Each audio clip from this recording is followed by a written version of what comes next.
entrepreneurship is this almost magic alchemy between being left-brained and right-brained, being obsessed over solving a problem, being disciplined and passionate about pursuing it, and yet at the same time having a flexibility and a leadership style that attracts talent to come join you and your promise to ultimately make it a reality. Dropbox, Ben & Jerry's, Rent the Runway.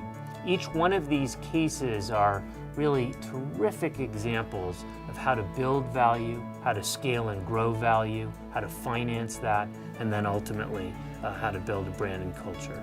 The energy and intellect of students at Princeton is extraordinary. And to be in a classroom of 50 or 60 students who are so inspired and so ambitious and so incredibly intelligent in that mode of trying to figure out how did this case work or that case work, and then extrapolating up to the generalizable rules that they can then take into their entrepreneurial careers.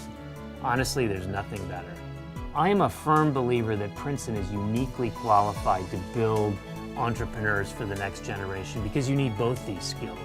You need engineering and coding skills to build out the product and service, and then you need the liberal arts experience that allows you to be a better leader, a better listener, and a better potential analyzer and ability to capture and commercialize ideas that are kind of out there in the ether.